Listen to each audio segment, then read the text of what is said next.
Bigyan na lang, mama. O, ganun na lang. Bigyan mo na istilmatin tapos ilan mo dito. Wala naman ang nakakalilis kasi po, galing po yan kay Maripay. Naku, kontrabito yun si Maripay. Ang gawin kami niya lang minsan, ah. Eh, papalit pag ako nabili ako sa kanya. Natanga ng peri na, binili niya ako uling, bumili ako ng ganyan, bumili ako ng ganyan. Ito yung una, hindi ba sa'yo pera yun? Pera ko nga. Oo, ba't din siya nagbibigay ng ano? Ang kapera ko naman, ginagamit naman at kinakain din naman dito. Oo. Natural lang naman siya magpakain dahil ni pera, ano May kulal ako 2 piso, kumakapaningili ako. Sinumbatang ko kung kakakamit sa araw. Hindi dapat yung una ipalabas mo din. Sabi ko kay Maripay Michael, sa totoo lang Maripay, yun namang tindahan nila hindi naman sa iyo yan eh. Kaming dalawa lang ni Michael ang may pangalan yan. Yan ay ilalagay lang yun ni Michael. Yan yung mga grocery na yan. Ngayon, inipipicture lang yan. Dahil ang sabi ko, hindi mo ilalagay mo dyan. Ngayon, natuwa ako. Tumawag kayo. Tumawag ako yan. Pinamusta ko sa atin. Dati, may tindahan na ako. Isang galing yung pera mo. Sabi ko sa pension ko, abay, magaling yan. Ginawa mo pa ka na ganyan-ganyan. Binagkano na. Sabi ko, di. Tapos sabi ko, inaadyan ka.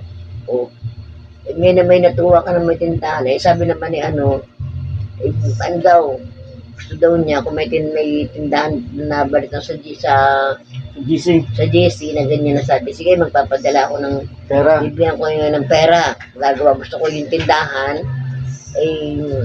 Paggawa. At gusto ko yung Sarado. kasi baka may lock. Sinasabi ng kapatid ko. Tapos pinagawa. Bigay ka ng 6,000. Pinagawa yung pera na yan. Kulang pa pala at may magkano ng materials. Aba, siyempre, ako naman ang nakakaalam ng dahil ang sabi nila, para daw ako ma-stress at daw ako mainip, para daw ako malibang, hindi ang gawin akong tindahan. Ang usapan man hindi kasama din si Maripay, sabi ko gano'n, abay, yung pa yung nagpadikas na dyan ng pera dyan sa tindahan, hindi mo na binabanggit sa akin ng, Mama, nagpadala ko si Tita Mali na ganito, ganyan, gano'n. Hindi binabanggit sa'yo, pero pera mo yun. Ngayon, sabi naman ni Mali na, ako'y padala dyan kay Monique ng pera, yung pala hindi mo alam. At ako pa nga nagbibigay na pamasahe, sabi ko gano'n. Aba, hindi pa pwede, kailangan, ikaw ang nakakaalam niyan malo, babanggitin sa iyo. Tapos nabalitaan ko, siya nang nag-aayos ng gamit, aba, yung pala yung gusto nang mag-apply ng resign sa trabaho at siya nang nag-manage. Ako din na nakakaibo, sabi ko gano'n. Tapos, nagbigay ng 10,000 si Mali na. Ang gusto pa mangyari, ganyan-ganyan, sinumpot ko sa kanya lahat yan. Sa dapat clinic. Sabi ko, napaka-ano mo. Alam mo, ikaw ang nagpapan. Pati sa pag-doktor, binanggit ko sa kanya. Mga pera ko doon, anong ginawa mo? Nag-scatter ka na. Scatter, ganyan-ganyan.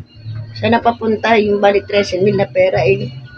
Nagasimula yung 6,000. Saan napapunta yun? Nakataon nag-scatter ka dyan, hindi kita pinapansin. Wala ka narinig sa akin. Kaya natin mo. Siya lumapit sa akin ngayon Sabi ko, ikaw tutuusin. Si Michael sabi ko gano'n Pero yung grocery ni Michael dyan, wala na, paubos na. Pero siya nakapunta, kinakain din naman natin Sabi ko gano'n At wala yung mga kapag hindi rin naman nagbibigay ng pera na hindi rin naman sila mabubay kundi kakain. Pinakakain din naman. Kaya bali wala na rin yun, sabi ko.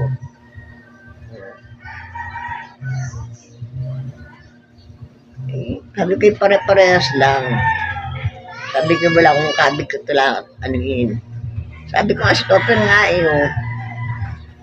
intindi na nga natin at wala nang matatag na trabaho.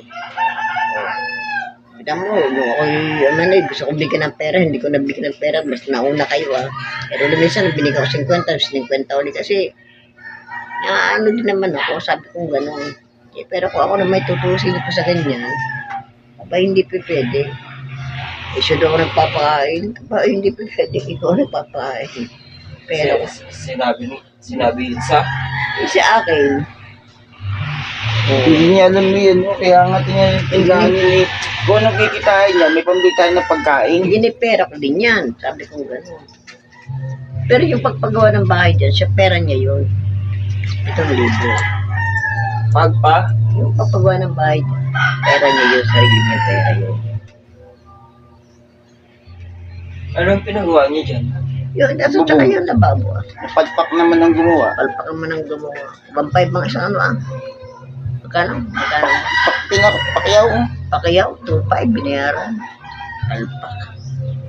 Natulutin. Magkano lang libo ng isang manggagawa? 700. Eh, Ano magkano ang yun? pinagawa niyo kay mama? Yung Yan, bubong ah. bubong ng Yan, bubong na yan ah. sa parte. Yan lahat yan. Tutubuan. Lahat ng mga tumulo. Ay, lalong tumulog. Pinahalablakan yan ah. Palpak ah. Pero yun yung pera ni Maripe. Pero hindi naman si Maripe at naintindihan na niya ako. Kaya sabi ko Maripe, ako din naman susunod rito. Sabi ko gano'n. Kaya lang, di ko na nagmamalis niyan.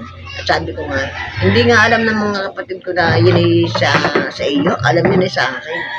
Sabi ko gano'n. Pero ang alam nila, sabi, sinong kasama mo niya sa pagtulong? Sabi ko si Michael. At siya naman nag-aalaga sa akin dito. At ang alam nga, si Maripe di katrabaho sa Laguna. Pero alam na nila na Nag-resign na. magre-resign na. Resign na. Dahil pinirmahan na sa opisina. Alam na. Pero sabi ko kay Maripe, sinaya mo Maripe yung pagkatrabaho mo. Sabi ko gano'n. Siya doon naman pagod na. Kaya naintindihan ko si Mike, anong gagawa ko sa pagod na lang magtrabaho. Sabi pa, paano pagbabayad ng bahay? Ako'y balda na. Sabi ko na. Ay, di, kaya ko yan mama. Kaya daw niya, di ko nga na ako inibig. Kita mo, tumamo na sa akin uli ngayon. Kaya, ano siya eh. Wala. Sakto sa pamilya. Yung di bagsak. Wala ko sinasabing bagsak na kay Stopper. Gusto ko nga umangat. Umangat. Mao, yan. Sabi niya. Ay, lahat naman ng ano dyan eh. Sabi niya ako, mama. Wala may mga ganito ah. Hindi nga ako makalakad.